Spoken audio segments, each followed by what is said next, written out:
Hello, long time no see.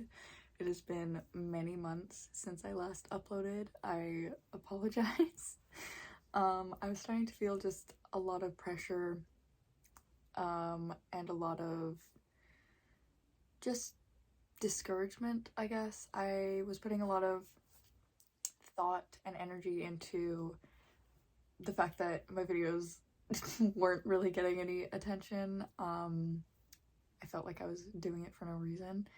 But one of my goals for the new year is to get back on here and make content that I care about, whether that's these kind of sit-down book related videos or vlogs. I love watching vlogs. They are easily my favorite kind of video to watch, so I would love to do some of those, even though my life is not the most interesting.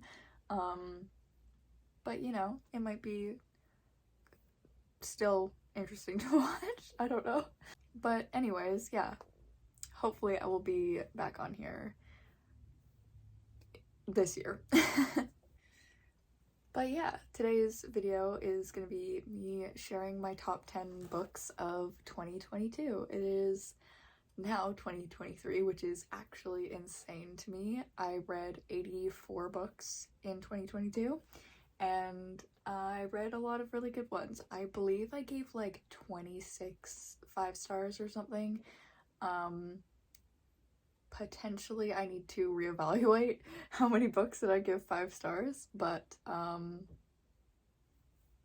now that's how many I gave, so clearly I was having a good time this year. I don't have these in any particular order, so yeah, I'm just gonna jump right into them. So the first book that I'm going to talk about is Monsters Born and Made. This book was very interesting. I hadn't heard a single person talking about it. I honestly, it was it was one of those like cover read kind of things, and if you've watched past videos of mine, I've mentioned it a lot that I have very good luck when it comes to cover reads. Where I know nothing about the book and just pick it up based on the fact that the cover looks cool. And thankfully, this was one of those. I don't even know really how to describe it. It's about a girl who is from a family that has a very specific and dangerous job in this town. They're like split up between like, you know, the rich wealthy people and then the like peasants basically, and they're kind of in between that. They don't fit into either. Both of those groups hate them, and they are responsible for catching and training these monsters from the ocean. Honestly, I couldn't even like picture in my head what they look like. Like, I don't even know, but yeah, so there's this race that happens where it's a chariot race, and they use these monsters from the ocean that her family trains and breeds and everything, and she joins the competition, and no one from the lower ranks has ever joined, and yeah, it's cool. I think it's interesting. I can see why looking at reviews people were kind of like iffy about it, but I thought it was very cool and interesting, and I just had a fun time reading it. Next is Jester. Again, another cover read. I was having a very good time with cover reads this year. This one is about a girl who desperately wants to become the royal jester, because it will give her security and put her in higher ranks and everything. She currently is just a street performer, but she has no power. People in this world have powers, and I don't even know, like, they're kind of powers, I guess, abilities. And a lot of the street performers will use these abilities, like her rival, who can like heal himself. So he does a lot of very dangerous acts where he like dies and brings himself back to life, or like brings other people back to life, that kind of thing. I think he can heal other people too, if I'm remembering correctly. He must, because he like does stuff with volunteers. But yeah, I thought it was really fun. I really like the whole aesthetic and vibe of like jesters, street performers, circus type things. I find that so cool. And I read this around Halloween and I was just like, I want to be a jester now. I need to be a jester or like a clown or something, you know, like creepy. I was vibing with it. I read it at the perfect time, I think. Next is I'm Glad My Mom Died. I don't even know what I can say about this book. It is easily 5 out of 5 stars from the very beginning. I listened to it on audiobook and Jeanette narrates it, which made it so much more personal and hard to listen to. I thankfully went into it with warnings from friends telling me that there are trigger warnings for the book that would personally affect me. So I'm glad that I went in knowing these things, because it gets very graphic when it comes to talking about eating disorders. And as somebody in recovery, that was difficult to read, but I'm glad that I had the warning. Anyways, yeah, I thought it was fantastic. I think Jeanette is a incredible storyteller, and I feel awful that all of these things happened to her and this was all going on behind the scenes, like during a show that I loved as a kid. Really shows that you don't know what's going on in somebody's life. But yeah, I thought it was fantastic. This next book may be a little controversial. I know that it has very mixed reviews, but it is House of Sky and Breath. Yeah. I have recently been watching a lot of like worst books of the year videos on both YouTube and TikTok, and this book has been on almost every single one that I've watched, but it's in my favorites. I loved it. I am truly a very easy person to please when it comes to fantasy, and I'm really just here for a fun time, and that's what this was to me. I do agree with like majority of the criticisms that it gets and why people don't like it. I just don't really care about those things. Like, I don't care that it, like, all the men are the same. Like, I 100% agree. But I'm mostly reading the book for Bryce anyways. I love Bryce. I think she's fantastic. Yeah.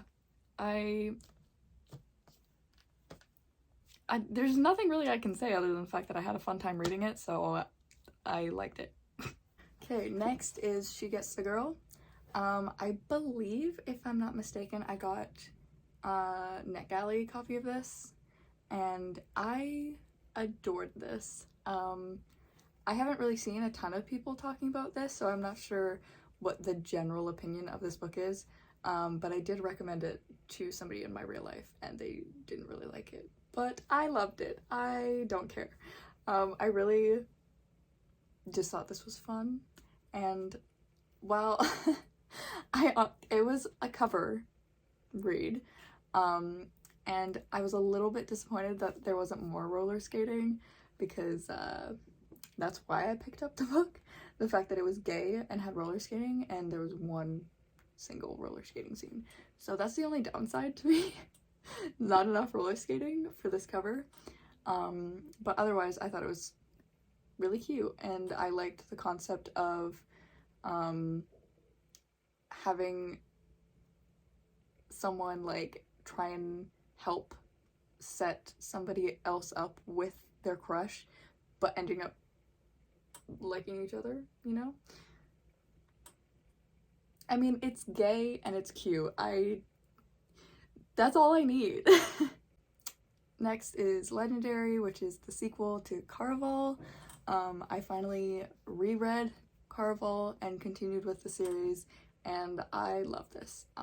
This one follows Scarlett's sister, Donatella, and Donatella is so much more interesting than Scarlett. Oh my god. I love her so much. I think she's so fun, and she's like, she feels like a more unique character than Scarlett does in my mind. Yeah, I thought this was a very good sequel, and I'm currently reading Finale. We'll see if I end up liking the whole series, but yeah, so far, this is the best book in the series. Next is A Magic Steeped in Poison. This was so cool. This was 100% a cover read, because are you kidding? This is easily one of the most beautiful covers I've ever seen in my life. Hang on. I also read the sequel, Venom Dark and Sweet. Look at these covers. I would give them a 5 out of 5 just for the covers alone, but thankfully the story was also really good. I like the first one more than the sequel, so that's why I put this one on my top books, but realistically it's like the series together. Fantastic. The magic system is around tea, which, as somebody who is basically made up of tea, I thought it was really cool and really interesting, and made me want to like have my own like tea rack or something, you know, like make my own tea, go out and like forage and get my own tea. Like, what a fun time. Next is Crier's War. I would also include the sequel, but I don't own it, so just pretend that both books are here. This book, I went in not knowing anything, but I feel like possibly someone bought this book for me. I feel like somebody might have gotten this off of my Amazon wishlist, and whoever did, thank you so much, because I knew nothing about this book. I knew that like some people that I had seen on like YouTube and booktok had been talking about it, and that's about it. And I read it at the beginning of June, I believe, because I have a Snapchat of me being like going into Pride Month reading a gay book when I didn't even know it was gay. I very distinctly remember like Snapchatting my friends and being like, guys, I think this is gay. But yeah, I thought it was really interesting, the idea of like a regular human girl and like, I don't even know, like it says one mortal, one maid, a maid person, basically like a robot, and her like developing emotions and like falling in love and everything. It was so cool. I really liked it. Next, I do have a copy of, but it's at the very bottom of a stack, so I don't want to pull it out, but it's Loveless by Alice Oseman.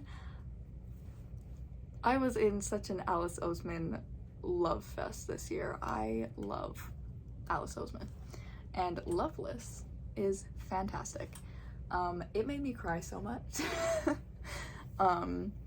It's basically about somebody who has to go through the process of figuring out that they're aromantic and asexual, and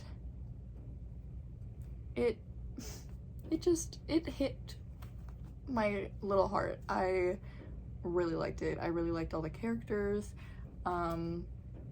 Yeah, I mean, it's Alice Oseman. I'm always gonna love Alice Oseman, so yeah. And finally, the last book, and honestly probably my #1 book of the year, is Nona the Ninth. Are we surprised? No, we're not, because I would die for this series. I still have no idea what's going on. Every single book in this series, I come out of being like, what just happened? I don't know. Like, it's my favorite. I love it so much. Easily in my top 5 favorite series of all time. But can I tell you what it's about? No. Out of the 3 books that are out right now, with Gideon, Harrow, and Nona. I love Nona.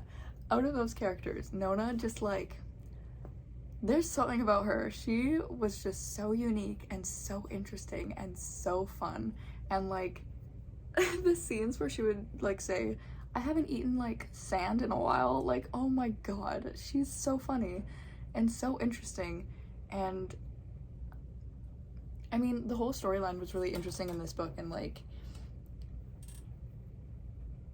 trying to figure out what's going on was just the most fun time ever. I think I had the most fun reading this book out of every book that I read this year, and I'm very excited for the next book in the series, and I want to own this book so bad, but it's like $40 where I live, and I do not have $40 to spend on one book, so I will be waiting until I can find a cheaper version.